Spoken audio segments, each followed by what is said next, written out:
الحمد لله الذي يبقى فضله أبدا الآبدين ودائر الآكلين.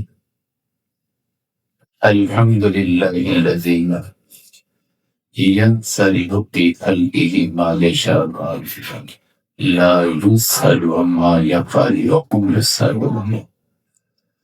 وأشهد أن لا إله إلا الله وأشهد أن محمدا عبده ورسوله أرسله بالحق بشيرا ونذيرا وداعيا إلى الله بإذنه وسراجا منيرا. وصلى الله تعالى عليه وعلى آله وأصحابه وعترته وبشيرته وبارك وسلم تسليما كثيرا كثيرا. أما بعد، أعوذ بالله من الشيطان الرجيم. بسم الله الرحمن الرحيم. يا أيها الذين آمنوا ادخلوا في السلم كافة ولا تتبعوا خطوات الشيطان. وقال رسول الله صلى الله عليه وسلم: إن من خياركم أحسنكم أخلاقا. وقال رسول الله صلى الله عليه وسلم: لن تؤدن الحقوق إلى أهلها يوم القيامة حتى يقال للشاة الجلجاء من الشاة القرناء أو كما قال عليه الصلاة والسلام.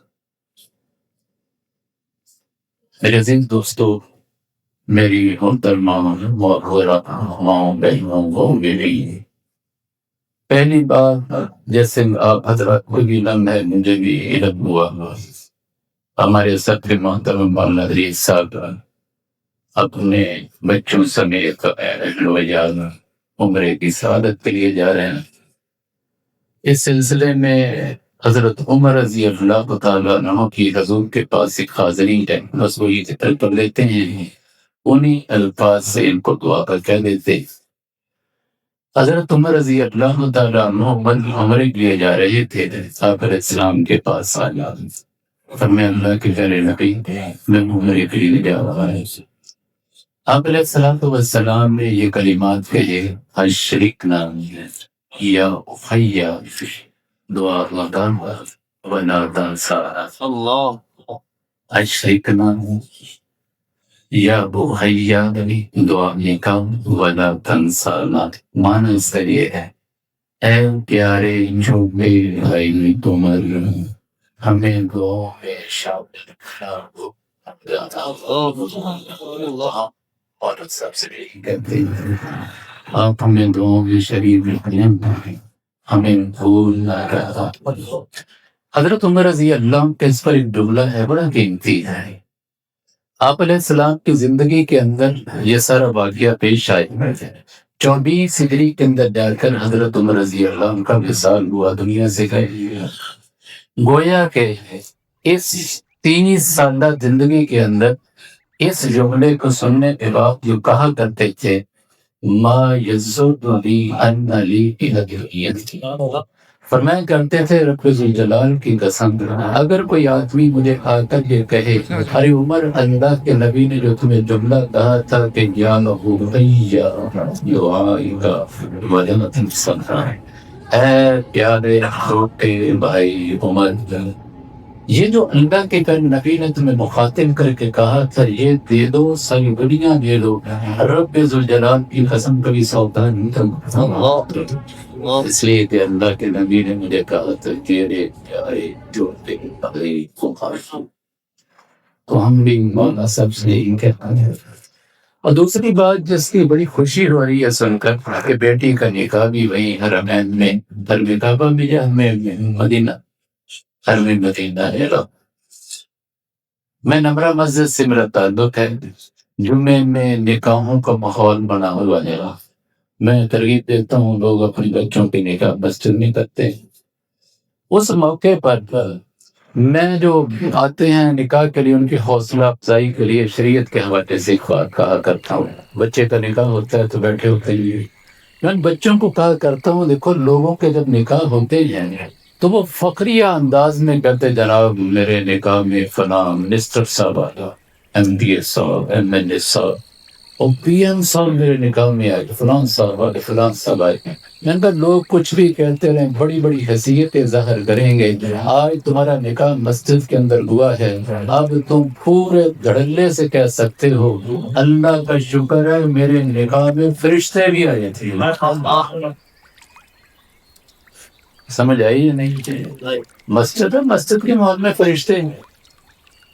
اب حضور صلی اللہ علیہ وسلم کے روضہ مبارک کے بارے میں حدیث پاک کے اندر آتا ہے 70,000 فرشتے صبح اترتے ہیں، درود پاک پڑھتے ہیں، شام کو جاتے ہیں، پھر دوبارہ شام کو اترتے ہیں، گویا 70,000 فرشتوں کا نزول ہوتا ہے آپ کا روضہ مبارک کے اوپر۔ تو یہ مبارک بات ہے تو اس مسجد میں بیٹھ کر فرشتوں کے جھلمٹ میں بیٹھ کر نکاح ہوتا ہے، اور اس کی دعا ہم ان کو سابقہ دے دیتے ہیں بیٹی اور بیٹے کے لیے، بارک اللہ لکما وبارک علیکما وجمع بینکما فی خیر۔ اللہ پاک کی ذات عالی اس سفر کو قبول فرمائے۔ امید کرتے ہیں کہ ہمیں اپنی دعاؤں میں یاد رکھیں گے۔ تھوڑی سی جو ہے بات کر لیتے ہیں۔ آپ حضرات سے بس گزارش فری ہے، الحمدللہ آپ کے پاس آ کے مجھے خوشی ہوتی، مجھے آ کر جو ہے خوشی ہوتی ہے، تو یہ میں بات کرتا ہوں، میرا دل خود اپنی انشراح صدر ہوتا ہے آپ لوگوں کے پاس آ کر۔ اب بات کا تھوڑا سا آغاز کر لیتے ہیں۔ میں جملہ کہنے لگا ہوں، اسی جملے کے گرد و نواح کے اندر اسی جملے کو لے کے چلیں گے۔ اس جملے کے کہنے کے بعد اگر مجھے کہہ دیا جائے گرمی بہت ہے بس کر دو، میں نے جو کہنا تھا وہ جملے کے اندر کہہ دی، وہی کہنا تھا۔ اب سنو جملہ، دیکھو میرے عزیز دوستو، میرے پیارو، دنیا میں اسلام کے پھیلاؤ کے لیے اور اپنی عبادات کی حفاظت کے لیے ہمارے معاملات کا صحیح ہونا ضروری ہے۔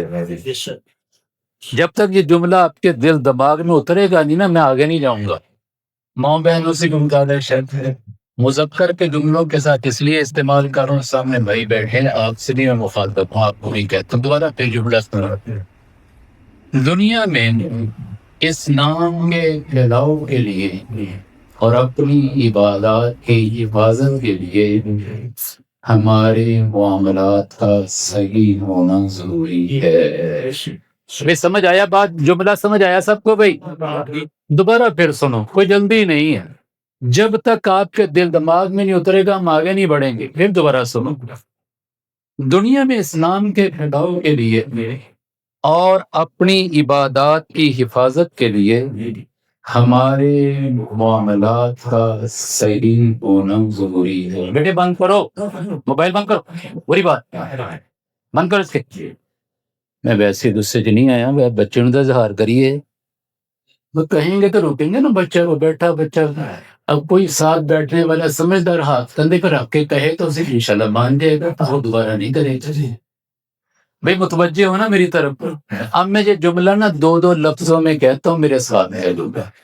دنیا میں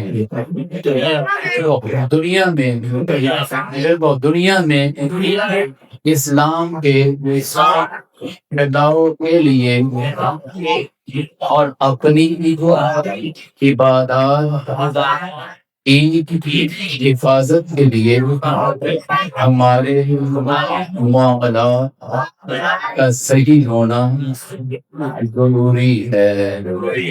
مجھے کوئی ایک بندہ مجمع جو سناؤ حوصلہ کر کے ذرا، ٹھیک ہے میں بڑا اوکھا کام ایک بندہ بندہ تھوڑے میں کری میں سامنے نہیں رہتا تو نواں ہی کام سجیا ہے، کوئی تو حوصلہ کر کے بتاؤ۔ اچھا اگر نہیں آؤ گے تو کڑے تھوڑے پرچھا گٹا دینا۔ خان صاحب تھے نا، وہ تھے نیک آدمی، ملازم تھے، اپنے مالک کو دن کہنے لگے مالک دیکھو ہمارا تمہارے کو بولتا ہے ہمارا تنخواہ زیادہ کر دو ورنہ۔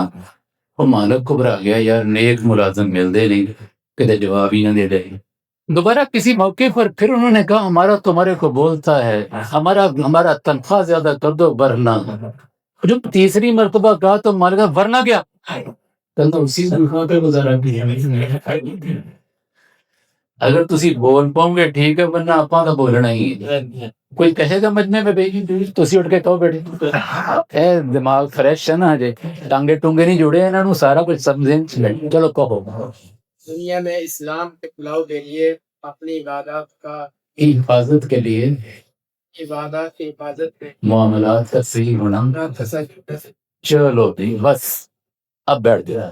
دیکھو میرے عزیز دوستو، میرے پیارو، یہ معاملات کیا چیز ہے جس کی وجہ سے اسلام کی دنیا کے اندر پھیلے گا؟ معاملات کیا چیز ہے جس کی وجہ سے ہماری عبادات بھی بچے گی؟ دیکھو میرے عزیز دوستو پیارو، معاملہ کہا کس کو جاتا ہے؟ یہ آپس کا لین دین، بول بلال، عہد و پیمان، یہ سارے معاملات کے اندر آتے ہیں، سارے کے سارے معاملات کے اندر آتے ہیں۔ دیکھو میرے عزیز دوستو، میرے پیارو، پہلے معاملات کی اہمیت کو تھوڑا سا باور کرنے کے لیے ایک بات کہوں گا۔ تدریسی دنیا کے اندر فقہ کے حوالے سے جو ہماری آخری کتاب ہے اس کا نام ہے ہدایہ۔ تدریسی دنیا کہہ رہا ہوں، ورنہ اس کے علاوہ بھی ہے۔ ہماری مدرسے کی تدریسی دنیا کے اندر یہ آخری درجے کی کتاب ہے ہدایہ، 4 جلدوں کے اندر ہے۔ علی بن ابو بکر بن عبد الجلیل رحمۃ اللہ علیہ کی ہے، 6 صدی ہجری کے ہیں، 13 سال کی محنت کے ساتھ یہ کتاب لکھی گئی، 13 سال کی محنت کے ساتھ یہ کتاب لکھی گئی۔ اس کتاب کی اہمیت کے لیے علامہ انور شاہ کاشمیری رحمۃ اللہ علیہ ایک جملہ ذکر کرتا ہوں، فرمایا کرتے تھے اللہ کا شکر ہے، اللہ کا احسان ہے، اللہ کی ذات نے اتنی استعداد اور صلاحیت اندر رکھی ہوئی ہے، جس کتاب کو ہاتھ میں لے لوں اس طرز پر کتاب لکھ سکتا ہوں۔ حتیٰ کہ علامہ ابن حمام رحمۃ اللہ علیہ کی فتح القدیر کی طرز پر بھی کتاب لکھ سکتا ہوں، لیکن 4 کتابیں ایسی ہیں جس کی طرز بھی مجھ سے بھی کبھی نہیں اٹھایا جاتا۔ پھر ان 4 کا تذکرہ کرتے ہوئے کہا اس میں یہ ہدایہ بھی ہے، اس پر میں قلم نہیں اٹھا سکتا۔ علامہ انور شاہ کشمیری رحمہ اللہ کا نام لیا، علماء نے فوراً اس بات کو لے لیا، اس لیے کہ ان کے مقام کو مرتبے بھی سمجھ۔ اب اس کتاب کی اہمیت کے بعد اب معاملے کی اہمیت سمجھو۔ 4 جلدیں ہیں ہدایہ کی۔ پہلی جلد کے اندر ساری عبادات کو ایک جلد میں جمع کر دی، کتاب الطہارات، نماز، روزہ، حج، زکات، مسائل شرطہ، کتاب پوری ہو گئی۔ دیکھو میرے عزیز دوستو، میرے پیارو، عبادات کو تو ایک جلد کے اندر ذکر کر دیا اور معاملات کو 3 جلدوں کے اندر ذکر کیا۔ کتاب النکاح ہے، کتاب الشفع ہے، کتاب البیوع ہے، سارا کچھ معاملات کے ساتھ تعلق رکھتا ہے۔ دیکھو میرے عزیز دوستو، میرے پیارو، اب تھوڑی سی اہمیت دل دماغ میں آئی، اچھا معاملہ اتنی عام چیز ہے، آپس میں جو لین دین، معاملہ، بول بلال، سارا اتنی اہم چیز ہے۔ دیکھو میرے عزیز دوستو، میرے پیارو، اب اسی بات کو مدلل کریں، وہ جملہ بھولنا نہیں ہے، وہ جو بچے برخوردار نے سنایا نا، اسی کو مقید کرنے کے لیے اسی کی تائید کے اندر ساری بات کہنی ہے کہ دنیا میں اسلام کے پھیلاؤ کے لیے، اپنی عبادات کی حفاظت کے لیے معاملات کا صحیح ہونا ضروری ہے۔ اگر معاملات صحیح نہیں ہے، رب ذوالجلال کی قسم، ہماری نمازوں سے اسلام دنیا کے اندر نہیں پھیلے گا، ہمارے چندوں سے نہیں پھیلے گا، ہماری حج سے نہیں پھیلے گا، کسی عمل سے اسلام دنیا کے اندر نہیں پھیلے گا۔ اسلام کے پھیلاؤ کے لیے وہ مسلمان کے معاملات ہیں۔ ایک دھوکے سے نکلیں، ایک چھوٹی سی ایک بات کہہ کے ساتھ جوڑ کے پھر دوبارہ ادھر آتا ہوں۔ سب سے بڑی غلطی اپنی غلطی سے بے خبر رہنا۔ کوئی پوچھے سب سے بڑی غلطی کیا ہے، تو اس کا جواب یہ ہے کہ اپنی غلطی سے بے خبر رہنا ہی سب سے بڑی غلطی۔ دیکھو میرے عزیز دوستو، میرے پیارے، اس دھوکے سے نکلو۔ یہ نماز، روزہ، حج، زکات، یہ میرے ایمان کی پختگی کے لیے ہیں، اسلام کے پھیلاؤ کے لیے۔ نماز جہاں ہوتی ہے وہاں غیر مسلم آتا نہیں ہے، یہ مسجد ہے، کبھی غیر مسلم نہیں آتا، بولے سے بھی نہیں آتا ہے۔ اور جو روزہ انسان کے اپنے پیٹ میں ہے، ذرا موسم کے اندر اعتدال آ جائے، موسم ٹھنڈا ہو جائے، آدمی کو خود اپنے روزے کا نہیں پتہ چلتا۔ اور زکوٰۃ کی صورتحال یہ ہے، غیر مسلم کو دی نہیں جا سکتی، اور جہاں پر حج کیا جاتا ہے وہاں غیر مسلم کا داخلہ ویسے ہی بند ہے۔ یہ چاروں چیزیں نکل گئیں، یہ اسلام کے پھیلاؤ کے لیے نہیں ہے۔ اب دوبارہ پھر اسی بات کی طرف آؤ۔ دیکھو میرے عزیز دوستو، میرے پیارو، اسلام کے دنیا میں پھیلاؤ کے لیے اپنے معاملات صحیح ہوں گے تو اسلام دنیا میں پھیلے گا، ورنہ اسلام کبھی دنیا میں نہیں پھیلے گا۔ آج اللہ کے نبی کے دروازے پہ چلیں، فاران کی چوٹی پہ اللہ کے نبی آ کر کھڑے ہو گئے۔ 40 سال کی زندگی مکے والوں قریش والوں کے درمیان گزار چکے ہیں، اور وہاں پر کھڑے ہو کر آواز لگائی، یا معاشر قریش، یا معاشر قریش۔ سارے جمع ہو گئے۔ جمع ہونے کے بعد اللہ کے پیارے محبوب علیہ الصلوۃ والسلام نے فرمایا، کیف وجدتمونی، ارے یہ بتاؤ، میں 40 سال تمہارے درمیان زندگی گزار چکا، میری 40 سال کی کتاب زندگی کا ایک ایک ورق، ایک ایک صفحہ، ایک ایک لائن، ایک ایک جملہ، اس کی شد مد زبر زیر جزم ہر چیز تمہارے سامنے ہے، یہ بتاؤ تم نے مجھے کیسے پایا؟ میری عبادت نہیں، میری عبادت غار حرا کی تنہائی نہیں، میں آپ سے پوچھ رہا، غار حرا کی تنہائی نہیں، تم یہ بتاؤ، میں نے تمہارے درمیان گلی محلے میں، تمہارے گلی کوچے میں، تمہارے پڑوس کے اندر 40 سال کی زندگی گزاری ہے، بتاؤ تم نے مجھے کیسا پایا؟ جب اتنا جملہ کفار مکہ قریش نے سنا، اور سنتے ہی جواب کے اندر جملہ کہا، ما جربنا علیک الا صدقا، آپ جیسا انسان، آپ جیسا سچا انسان ہم نے نہیں دیکھا۔ دیکھو میرے عزیزوں، میرے پیاروں، توجہ سے بات کو لے کے جانا، بیان برائے بیان نہیں ہوا کرتے، آئے بیان سنا اٹھ کے نہیں، کوئی راستہ نکال لیں، کوئی بامانہ گفتگو ہو جس سے انسان کو راستہ ملے، ہماری آخرت کے راستے استوار ہو جائیں۔ اب اللہ کے پیارے محبوب علیہ السلام کے جواب کے اندر کہا، آپ جیسا سچا انسان تو ہم نے دیکھا ہی نہیں۔ میرے عزیزوں، معاملات کی دنیا کے اندر سب سے پہلا زینہ وہ سچائی ہے۔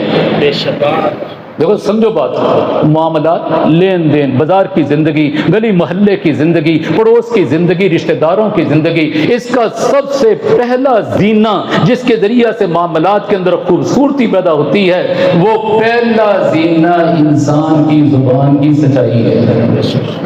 جو انسان اپنی زبان کا سچا نہیں ہے، یہ معاملات میں کبھی صحیح نہیں ہو سکتا۔ اسی کو ذرا تھوڑا سا اور مدلل کریں۔ ابو سفیان ابھی مسلمان نہیں ہے، سن 7 ہجری کے قرب و جوار کی بات ہے، اس لیے کہ سن 7 ہجری میں اللہ کے نبی نے اپنے قاصد سلاطین دنیا کے پاس بھیج دیے تھے پیغام دینے کے لیے۔ داہیہ کلبی یہ ہرقل روم کے پاس پہنچا ہوا تھا، صحابی ہیں، وہاں پیغام لے کر گئے ہوئے تھے۔ اس دورانیے کے اندر ہرقل روم کو، روم کے بادشاہ کو ضرورت پڑی اس داہیہ کلبی کے پیغام کی تصدیق کے لیے۔ اس نے کہا کہ پتہ کرو کوئی عرب کی دنیا کے کچھ لوگ ہوں۔ اتفاقاً ابو سفیان صخر بن حرب ابھی مسلمان نہیں، 8 ہجری کے بعد مسلمان ہوئے ہیں، ان کا قافلہ پھر رہا تھا۔ اس ہرقل روم نے ان کو بلا لیا۔ بلانے کے بعد ابو سفیان کا پتہ چلا یہ اس کے ساتھ رشتہ داری بھی ہے نبی کے ساتھ۔ فرمایا یہ بتاؤ کبھی اس نبی نے جس نے نبوت کا دعویٰ کیا کبھی جھوٹ بولا ہے؟ اس نے کہا نہیں۔ ابو سفیان نے کیا کہا؟ نہیں۔ کیا لطف ہے جو غیر پردہ کھولے، جادو وہ ہے جو سر چڑھ کے بولے۔ اپنے تو تعریف کرتے ہی ہیں، میں تو تعریف اپنوں کی کروں گا۔ اور جہاں پر اللہ کے پیارے محبوب علیہ السلام کے استفسار پر، سوال کرنے پر جواب ابو سفیان کا یہ تھا، ارے کبھی اس نے جھوٹ نہیں بولا۔ ہرقل روم نے کفر کے باوجود یہ جملہ کہا تھا، جو اپنے اللہ پہ جھوٹ نہیں بولتا، جو بندوں میں جھوٹ نہیں بولتا، اپنے معاملات میں جھوٹ نہیں بولتا، وہ اللہ پر بھی کبھی جھوٹ نہیں بول سکتا۔ میرے عزیز دوستو، میرے پیارو، اسی بات کو ذرا آگے بڑھائیں۔ 6 ہجری ہے، صلح حدیبیہ ہے، 6 ہجری میں صلح حدیبیہ ہوا۔ 1500 صحابہ حدیبیہ جگہ پہ آ کے رک گئے۔ شمیسی آج کل اس کو کہتے ہیں، کنویں کا نام ہے، اس کے قریب ایک محلہ دیہات ہے، بعض اس کو حدیبیہ کہتے ہیں۔ یہاں پر آ کر صلح حدیبیہ ایک معاہدہ لکھا گیا تھا،